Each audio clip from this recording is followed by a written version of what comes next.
Jadi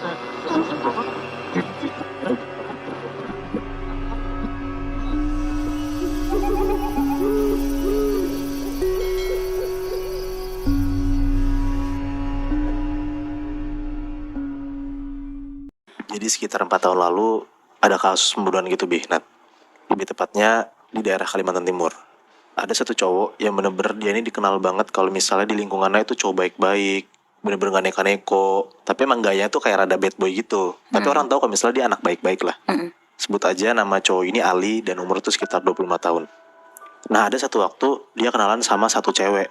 Kita sebut aja nama cewek ini Mimi, seumuran juga sama Ali, dan Mimi itu tuh sebenarnya teman kecil Ali. Tapi udah tinggalnya pindah jauh dari rumah Ali dan udah lama gak ketemu. Sekali yang ketemu jadi kayak akrab lagi lah. Pas lagi lebaranan, emang biasanya tuh minal aizin gitu mereka berdua. Akhirnya setelah lebaran mereka ketemuan lagi, kontakan lah.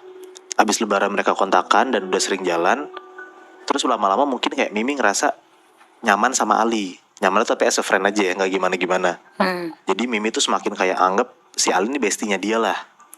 Kayak tiba-tiba Mimi minjem duit ke Ali karena dia bilang kayak, ya gue butuh ini, boleh nggak segala macam. Ali bilang kan, ya udah nggak apa karena Ali juga baik banget anaknya, jadi pinjemin terus tuh duitnya ke Mimi.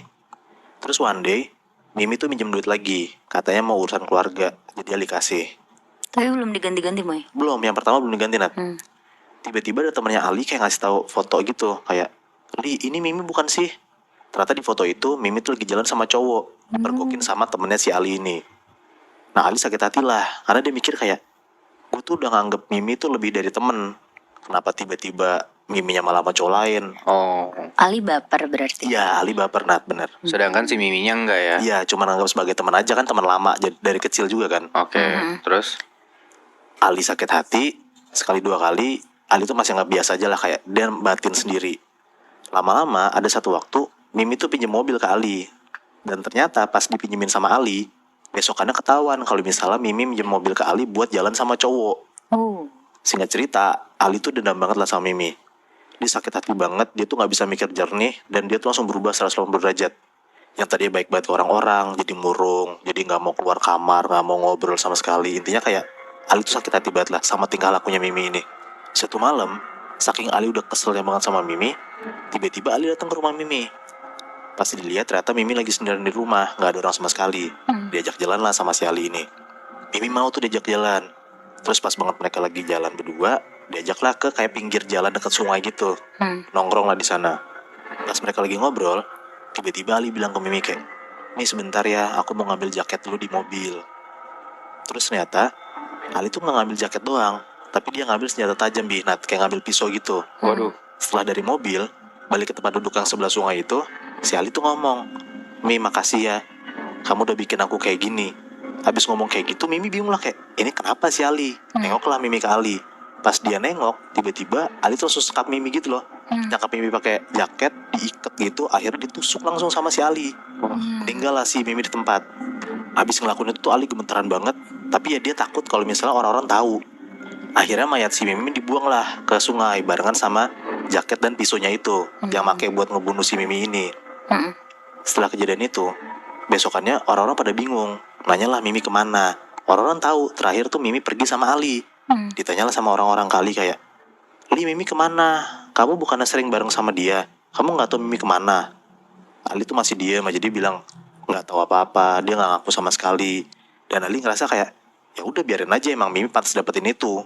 Karena Ali udah sakit hati banget lah sama si Mimi ini. Terus pas banget, itu tuh malam Jumat. 2 hari setelah kejadian Mimi gak ada yang dibunuh sama si Ali ini. Ali lagi beli makan di luar. Nah, di daerah Kalimantan rumahnya si Ali ini, itu tuh kalau misalnya malam jam 10 tuh udah sepi banget, Nat. Dan Ali tuh emang tinggalnya bukan di kotanya, jadi emang sepi banget gitu lah, kebayang kan. Habis beli makan, jalan kaki tuh, Ali ngerasa pas di jalanan kanan kiri tuh hutan itu kayak ada yang ngikutin gua dari belakang. Cuman Ali takut nengok ke belakang. Akhirnya Ali jalan cepet tuh buat menghindari orang yang di belakangnya itu. Sampai di rumah, pas banget mau masuk pintu rumahnya, dia tuh ngeliat ada sosok mirip banget sama Mimi lagi duduk di dalam meja makannya. Jadi si Ali tuh dari luar rumah. Nah, ada jendela, dia tuh bisa ngeliat ke dalam gitu loh. Nah, dari luar itu, Ali ngeliat ada Mimi di dalam. Di situ kayak Ali langsung dobrak pintunya, dia langsung lihat kayak, di meja makan beneran ada Mimi atau enggak. Ternyata nggak ada, kosong sama sekali. Udah tuh Ali buru-buru cepet-cepet makan, dia naiklah ke atas, ke kamarnya buat tidur. Pas banget lagi jalan naik ke atas, naik tangga, si Ali tuh denger kayak suara cewek ngomong, Ali udah pulang. Nah suaranya itu kata Ali persis banget kayak suaranya Mimi, tapi jauh banget suaranya. Di situ dia ngerasa kayak, wah ini ada yang nggak beres nih. Dia makin resah lah, makin takut lah. Dia langsung naik ke kamarnya dan dia maksa tidur. Akhirnya tidur lah dia. Kebesokan harinya, Ali dapat kabar kalau misalnya satu kampung itu tuh lagi nyariin Mimi. Bener-bener kayak Mimi tuh udah masuk ke daftar orang hilang gitu lah. Ali semakin gak tenang, dia tuh makin takut lah kalau misalnya orang-orang tahu. Tapi di depan orang dia berusaha tenang aja. Terus tiba-tiba, di malam itu kebesokan harinya, pas si Ali baru pulang, tiba-tiba di depan pintu rumahnya itu ada jaket yang dia buang ke sungai, terus ada pisunya juga. Oh, Ada darah gitu. Wah pokoknya dia ngeliat lah kalau misalnya ini barang yang gua buat bunuh Mimi. Kenapa tiba-tiba ada di rumah gua? Ali panik, akhirnya Ali buang lah tuh. Taruh ke kardus, dia masukin lah semua barangnya, pisau sama jaketnya. Dia pergi jauh buat ngebakar dan ngebuang barang buktinya. Dia pergi jam 7-an, nah jam 10-an dia pulang lah ke rumah. malam tuh. Iya malam Bi. Pas sampai rumah, mamanya Ali tuh ngomong ke Ali, "Nak, tadi mama lihat ada Mimi depan rumah. Kamu gimana? Aman kan? Udah selesai semua kan?"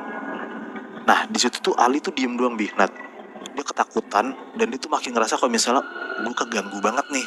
Sampai nyokap gue ngeliat ada Mimi depan rumah gue gitu. Mhm. Akhirnya Ali diem aja, nggak ngejawab kata nyokapnya, dan naik tuh ke kamar. Di dalam kamar dia bengong, dia bener-bener ketakutan banget. Pas dia lagi bengong, kan si Ali ini matanya minus Bi, Nat. Dia lagi nggak pakai kacamata tuh pas lagi tiduran. Kalau misal orang nggak pakai kacamata dan matanya nggak blur kan, tapi dia bisa ngeliat kalau misal ada orang depan dia kan. Iya, kayak burung-burung gitu ya. Iya, dan dia tuh ngeliat dan dia ngerasa kalau misalnya di pojok kamarnya dia ada kayak sosok tinggi lagi berdiri gitu loh.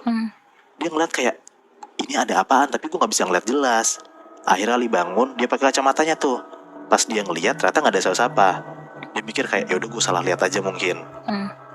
Dia lepas kacamatanya lagi, dia cobalah buat tidur. Pas dia lagi mau nyoba tidur, dia tuh nyium kayak ada bau-bau nggak sedap gitu loh, kayak bau kebakar tapi kayak bau busuk. Dia langsung tuh turun ke lantai 1, nyamperin mamahnya.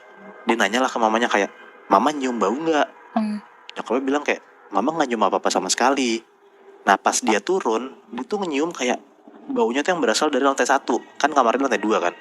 Lantai 1 tuh berasa banget kalau misalnya ada bau di situ, tapi nyokapnya nggak nyium apa-apa.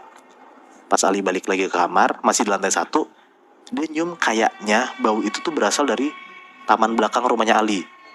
Nah jadi belakang rumahnya Ali tuh ada kayak taman gitu Bi, Nat. Jadi dia jalan tuh ke belakang tamannya kan. Dia jalan, dia buka tuh pintu rumah belakangnya buat ke taman belakang. Pas Ali buka dan lihat taman belakang, dia tuh ngeliat jelas banget Bi, Nat. Ada sosok Mimi lagi berdiri, megang pisau dan jaketnya Ali yang lagi kebakar gitu. Jadi tuh kayak sosok Mimi tuh bener-bener udah hancur gitu Bi, Nat, badannya. Kayak bekas badannya yang ditusuk sama Ali tuh kelihatan jelas banget. Dan Ali lihat badan sosok Mimi tuh bener-bener kayak ngeluarin darah banyak banget gitu loh. Tapi bentuk mukanya si sosok ini bener-bener udah hancur. Kayak bener-bener udah mayat kuntilanak gitu loh. Ali ketakutan banget lah. Dia bener-bener ngerasa kalau misalnya dia diganggu banget dan digentayangin sama sosok si Mimi ini. Karena udah ketakutan banget dan dia bingung harus apa, akhirnya dia nyerahin diri ke kantor polisi dan dia dipenjara. Nggak selesai sampai situ, selama di penjara ini ternyata Ali tuh makin sering digangguin.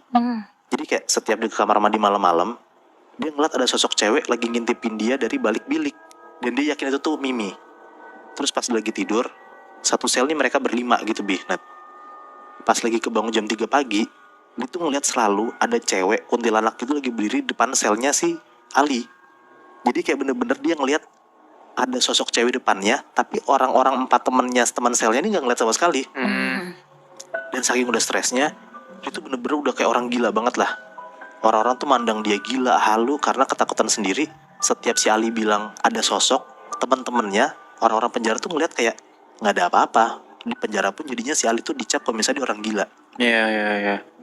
Wow, anjir diikutin sampai segitunya ya. Padahal udah kena ganjarannya gitu, dia udah masuk penjara.